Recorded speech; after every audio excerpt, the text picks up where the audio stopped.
welcome to this morning's Queensborough President's Remote Land Use Public Hearing. This hearing is being live streamed on the link from the webpage of the Office of the Queensborough President at www.queensbp.org. Once again, www.queensbp.org. For those who wish to testify and haven't already pre-registered for speaking time, you may do so by visiting www.queensbp.org/land use. Please note your opportunity to speak will follow those who are pre-registered. Written testimony is welcome from those who are unable to testify remotely. All written testimony must be received by 5 p.m. today and may be submitted by email to planning@queensbp.org or by conventional mail sent to the office of the Queensborough President at 120-55 Queens Boulevard, room 226, Kew Gardens, New York, 11424. I am joined by my planning director and staff, Irving Poi, Lisa Atkins, Victoria Garvey, Vanessa Ordonez, and Malik Sanders. Lisa, please review how this public hearing will proceed. Thank you. Good morning. The public hearing shall be conducted in the following manner. For each item, the applicant will be called to give a description of the zoning action requested, an explanation of the proposed project, and respond to any questions from the chair.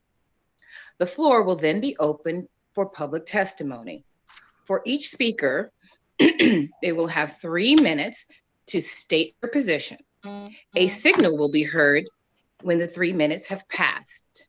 When you are called, please state your name for the record, and if you are officially speaking as a representative of an organization or member of a group, the calendar number or application you will be speaking about, and whether you are for or against the item. Then begin your testimony.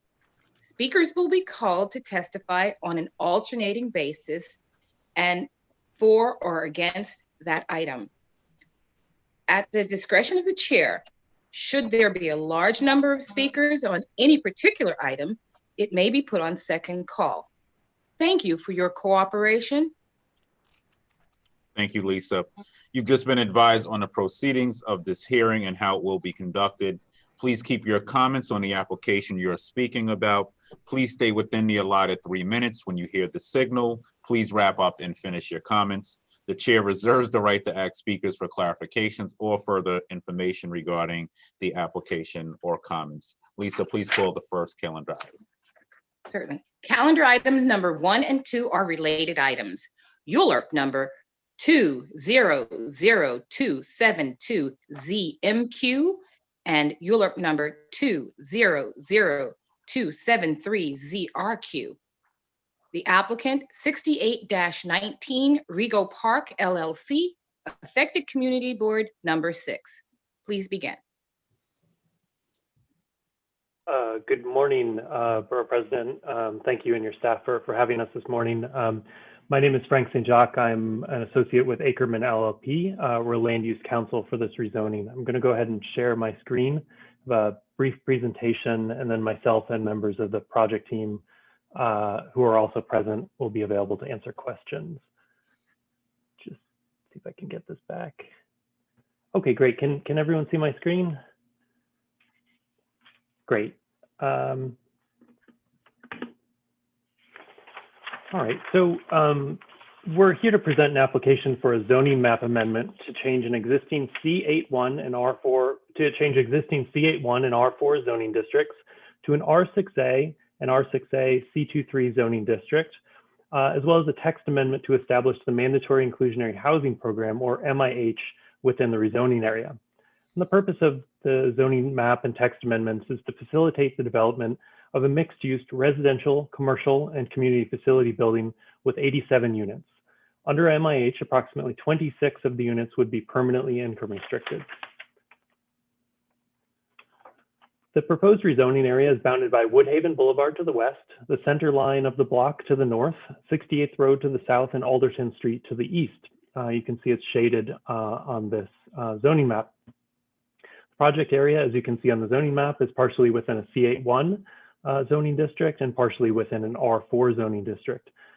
Both of these zoning districts were mapped back in 1961 and have not changed since that time. C81 is an auto-oriented district that allows commercial uses, hotels, and automotive and semi-industrial uses, but new residential use is not permitted and community facility use is very limited. R4 is a residential district that allows low-density residential and community facility uses, but new or enlarged commercial use is not permitted. The rezoning area is located in the Rego Park neighborhood within Queens Community District 6, and the surrounding area, as shown in this land use map, is characterized primarily by residential use. However, there are commercial, industrial, and auto-related uses, mostly within the C81 zone portion of Woodhaven Boulevard, and some non-conforming uses outside of the C81 and the R4 zoning district. I'll note on this area map that there are 3 existing non-compliant 6-story and basement multifamily elevator apartment buildings located within and immediately adjacent to the proposed rezoning area along Yellowstone Boulevard and 68th Road. They're seen in this darker yellow color. St. John's Cemetery is located to the west of the project area, and the Long Island Railroad Glendale Cutoff is located approximately 1 block east. And then although the project area is outside the transit zone, it's well served by public transit, including several bus stops, which provide connections to subway and Long Island Railroad lines. The development site outlined here in red on this slide consists of a single lot. It's about just shy of 26,000 square feet. It's a corner and interior lot that's improved with 1-story buildings occupied by a florist and garden center and auto repair businesses. It has 230 feet of frontage on 230 feet of frontage on 68th Road and approximately 99 feet of frontage on Woodhaven Boulevard. The rezoning area also consists of the adjacent site, which, as you can see, is occupied by a 6-story and basement multifamily building that's about 70 feet tall. And you can see Woodhaven Boulevard is a very wide, 150-foot wide street divided by a median with 2-way traffic. Here's some additional views of the site showing the current commercial uses and some of that surrounding multifamily context. So the proposed zoning map amendment would replace portions of the existing C81 and R4 zoning districts that are currently mapped with an R6A C24 zoning district. That's this portion of the site here, really encompassing the entirety of the development site. And then the R6A would extend to Alderton Street, also including that adjacent multifamily building.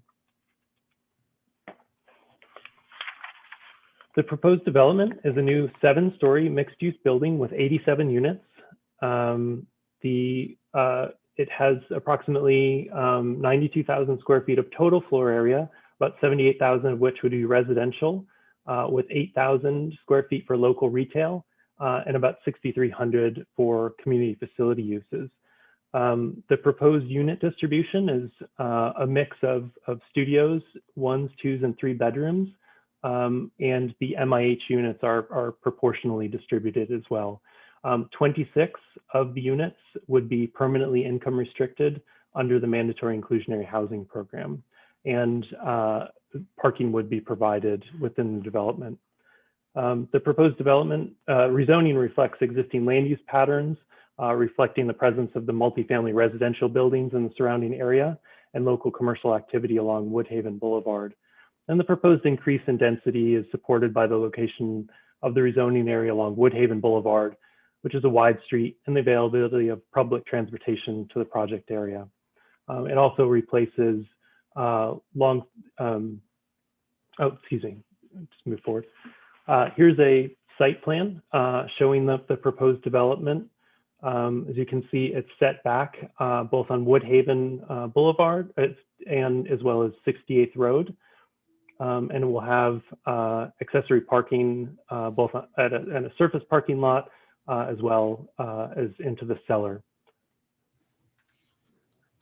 The project will also incorporate a rooftop recreation area, about 2,750 square feet, that will be landscaped and will have permeable pavers for stormwater mitigation.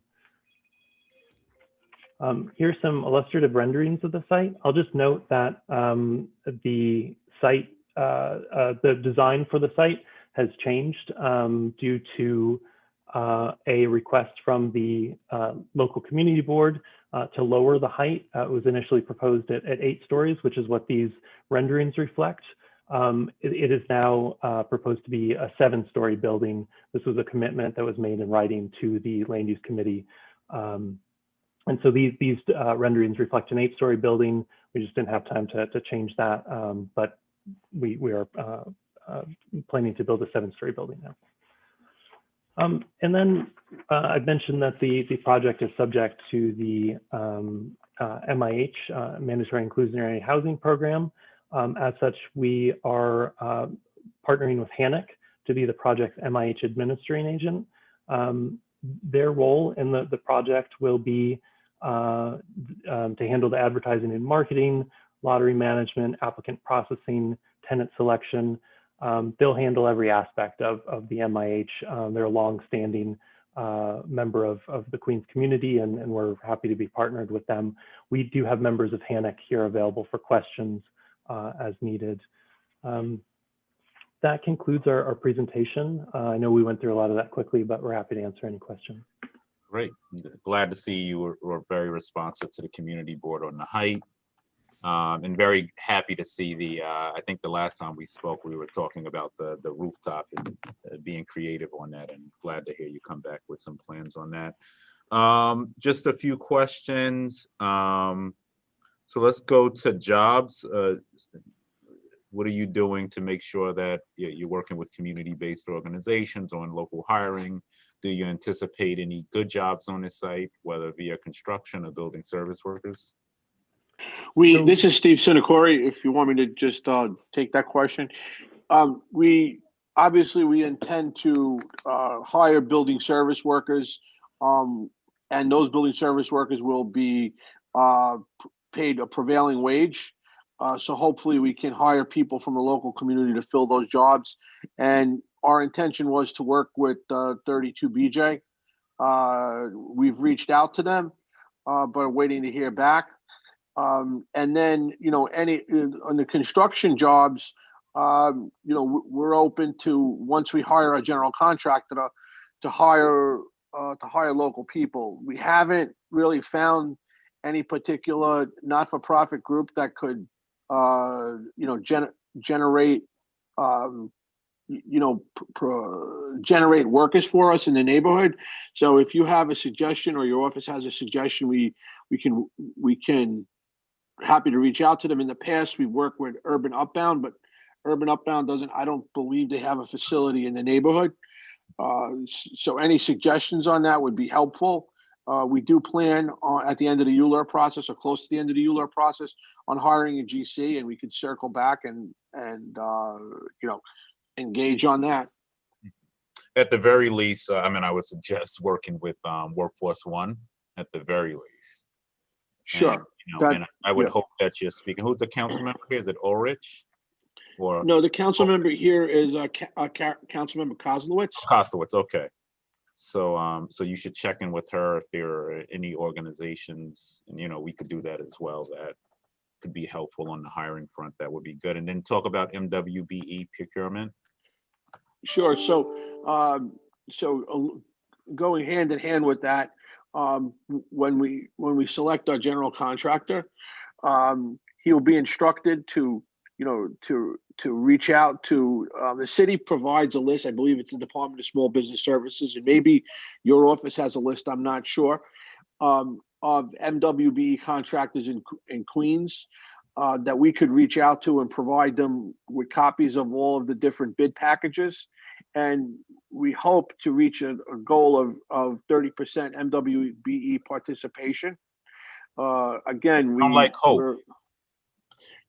Hope meaning that we intend to do that. It depends upon who responds, and if they're if they're available. We found sometimes, Borough President, in many cases when we set a goal, because the construction industry is so busy, we've been unable to reach the full goal. I've had that experience in the Bronx on numerous occasions.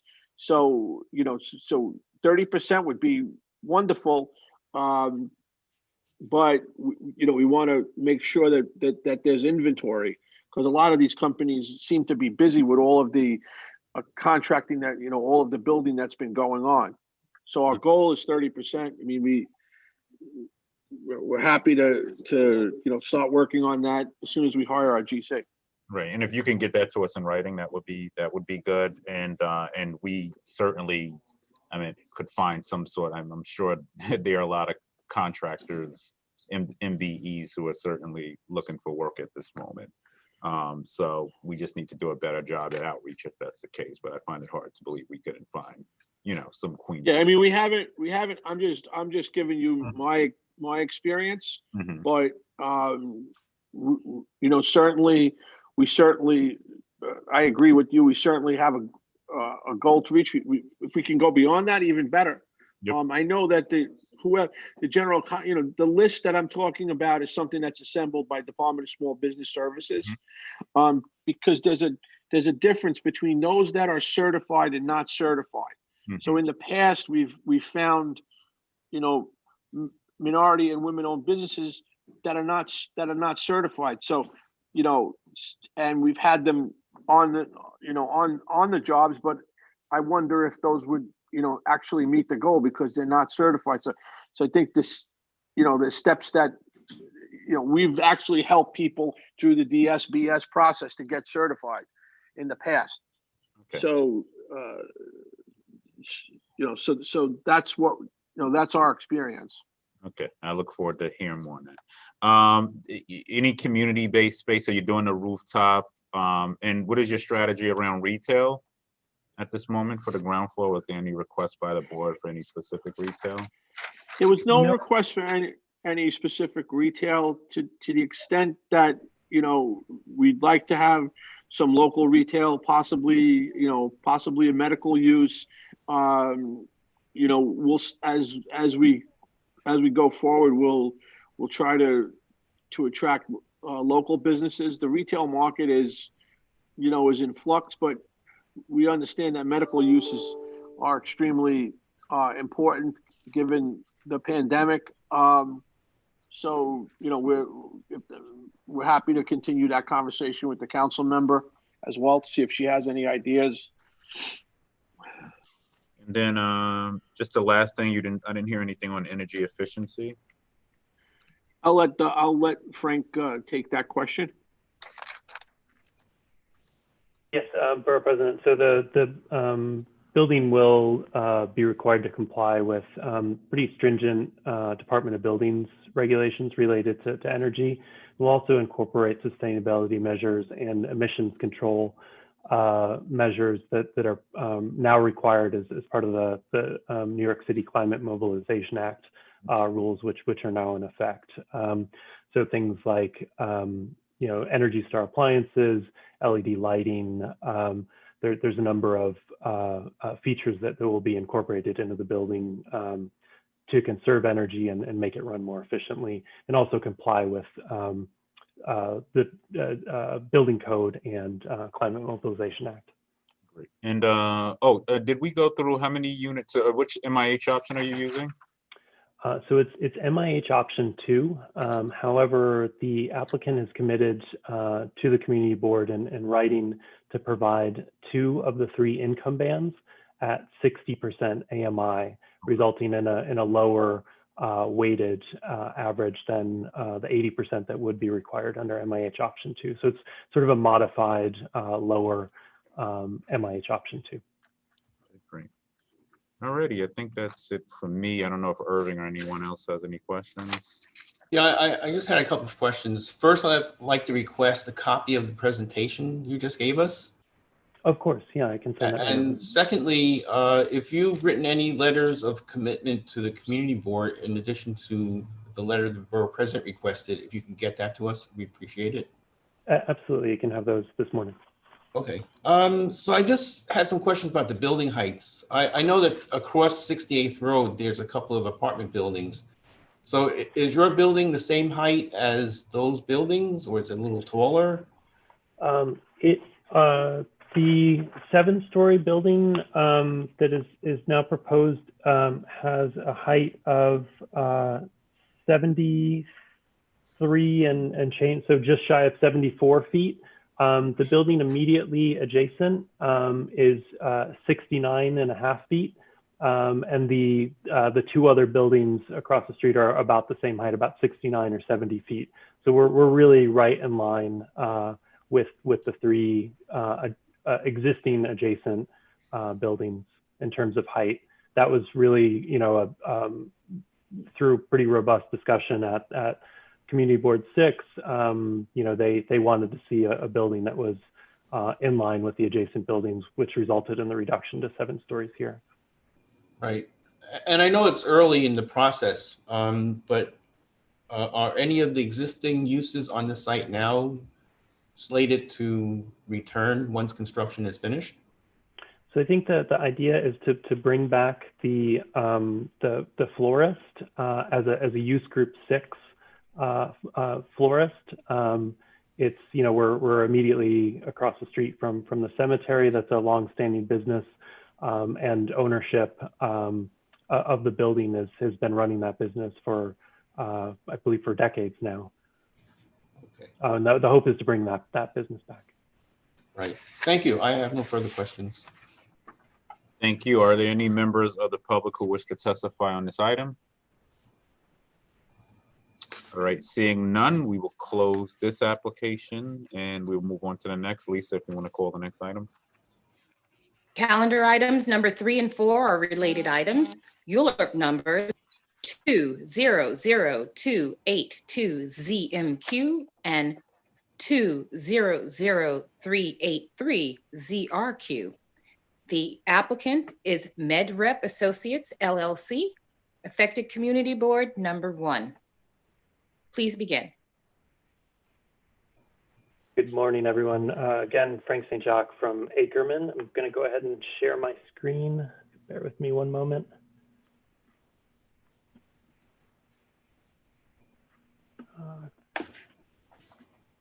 Great. Again, good morning. My name is Frank St. Jacques. I'm an associate with Ackerman LLP. We're representing this application, and I'm joined by several members of the project team. I'll present the project, and all the members of the team will be available for questions afterwards. This site has been in the Finkelstein family has been in Astoria for over 100 years and run their business from 3002 Newtown Avenue, the site in question, since 1919. Every family member has either grown up working there themselves or coming to work with their parents here. The family business is now in the 4th generation and excited to have the opportunity to grow and work on a project that benefits the community and keeps the family part of this Astoria community.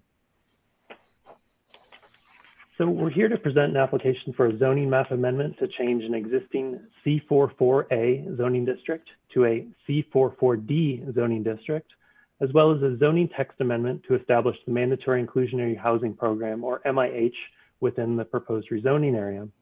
The rezoning area is shown on this land use map with the dotted lines. The purpose of the zoning map and text amendments is to facilitate the redevelopment of 3002 Newtown Avenue, which is located between 31st Street and 30th Street along Newtown Avenue. As shown on this area map, the surrounding area is a varied mix of residential, shown in yellow, commercial, shown in red, mixed residential and commercial, which is orange, and some industrial uses, the purple you see here. The built context is also varied with both lower and higher density multifamily and commercial buildings surrounding the site. This area is very well served by public transportation, including the 30th Avenue NW subway station. The entrances are shown by these dots here, just south of the site at 31st Street. And there's also great bus service on the Q18 and Q102 bus routes along 30th Avenue, just a block south of the site. So here. So these photographs show the site's current conditions. Due to the nature of the existing use at the site, the Max Finkelstein Incorporated Tire Business, this corner is not as pedestrian friendly in contrast to the surrounding blocks that have more active local retail uses. The site is outlined in red here and is approximately 15,056 square feet. The site has frontage on 30th Street, Newtown Avenue, and 31st Street. 31st Street is a two-way wide street and commercial thoroughfare through Astoria with the elevated N&W subway line running above it. The proposed rezoning is shown on this zoning change map, replacing the current C44A that's shown on the left-hand side of the screen with a C44D district along Newtown Avenue between 31st Street and 30th Street. So you can see on the right-hand side of the screen the proposed rezoning. The 2010 Astoria rezoning mapped the existing C44A on portions of 4 blocks facing Newtown Avenue between 30th Street and 32nd Street, and an inclusionary housing designated area was also mapped to encourage development of new market rate and affordable housing at this transit hub with an FAR bonus for providing inclusionary housing under the voluntary program. This indicates that the City Planning Commission identified this as an area for growth with new development.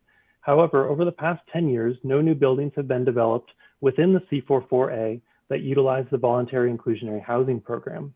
We note that the current C44A district allows an 8-story building as of right. The proposed rezoning would facilitate the development of an 11-story building with 104 units, including 26 permanently income restricted units and new ground floor commercial and community facility uses. We envision local retail similar to the surrounding uses along 31st Street and are in talks to identify a tenant for the community facility space. The proposed rezoning would activate and improve the streetscape on this corner and help stitch it into the surrounding blocks. It also creates new income restricted housing in Queens Community District 1, where according to census data, 37.4% of households are currently rent burdened. The applicant intends to incorporate several sustainability measures into the development that will improve efficiency and reduce emissions. These include high efficiency windows and appliances, smart technology, engineered wood flooring, and a green roof. The building will comply with all building code energy requirements and the Climate Mobilization Act requirements with respect to building emissions and providing a green roof. The site plan shows that the location on the end of the block and on 2 corners allows full lot coverage. Height is concentrated at 31st Street and steps down towards 30th Street. So you can see the 11th-story element is situated at the wide street, 31st Street, and the building steps down, moving westward to 6 stories at 30th Street. The 31st Street frontage and an eastern portion of Newtown Avenue will be occupied by local retail uses. The residential lobby and a recreation room are midway between 31st and 30th Streets on Newtown Avenue, and the community facility portion is at the corner of Newtown and 30th, and a large bicycle room and the ramp to the cellar parking are on 30th Street. The residential floors all have double loaded corridors with a mix of unit sizes, and I'll show you the unit distribution in a moment.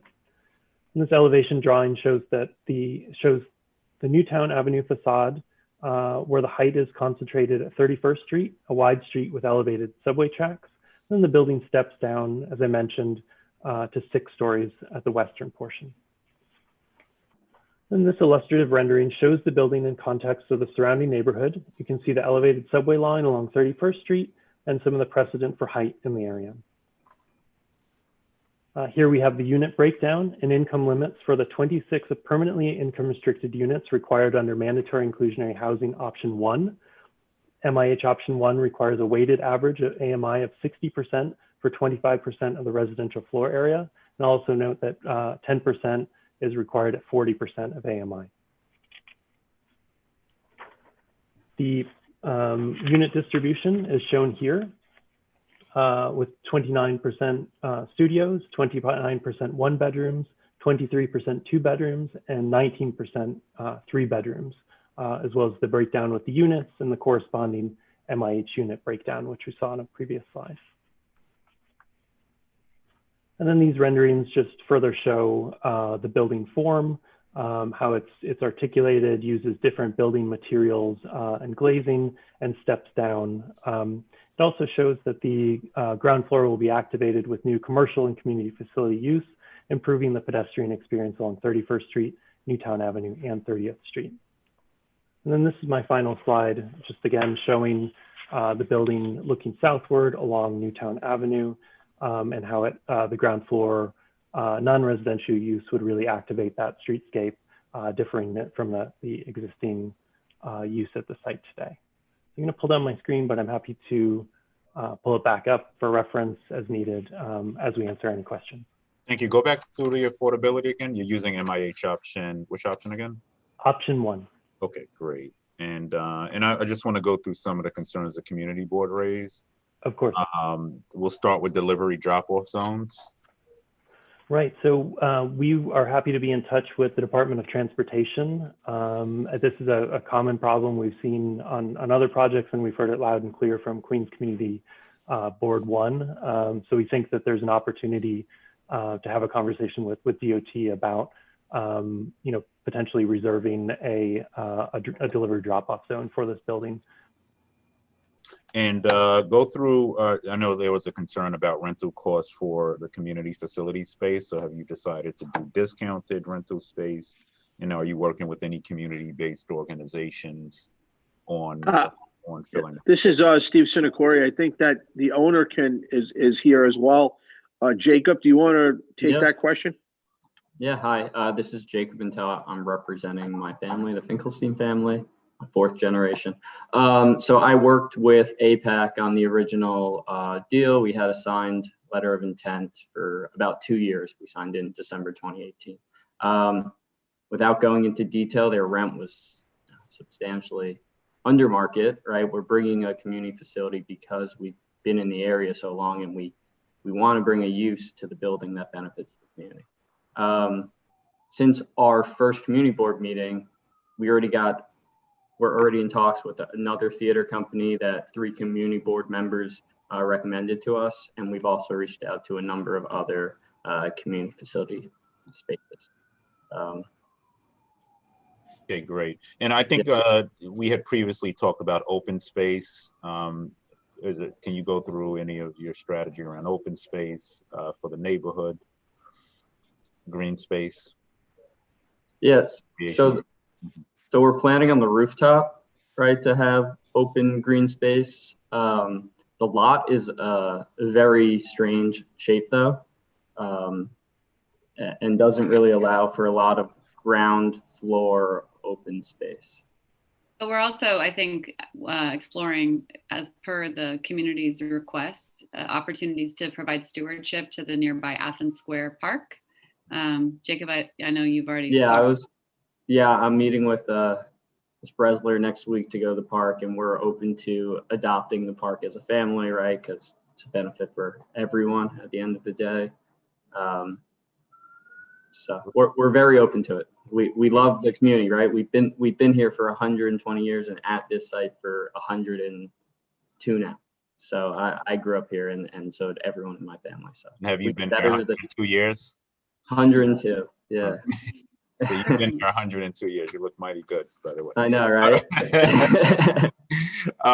Let's go through jobs.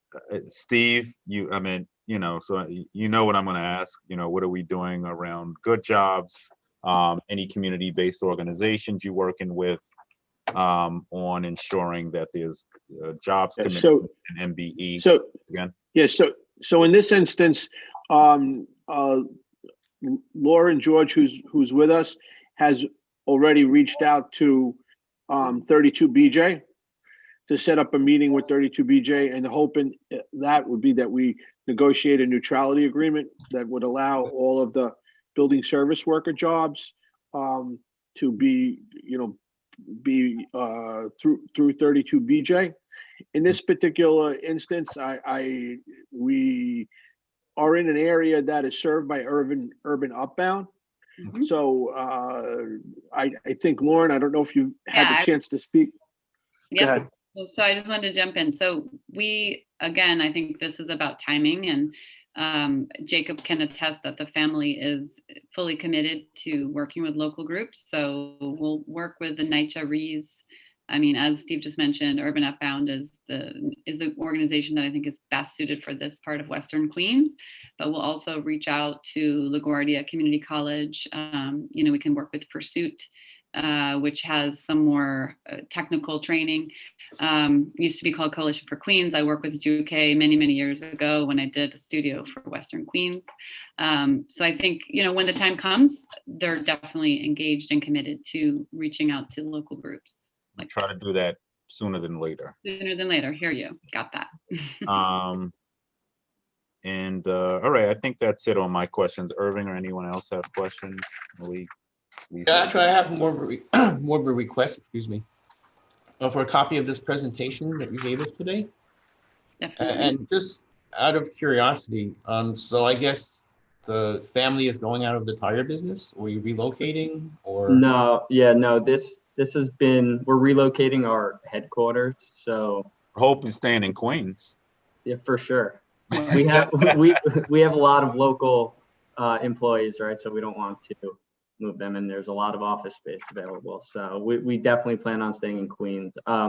Nationwide, we have over 500 employees along the Northeast, like a lot of warehouses and stuff.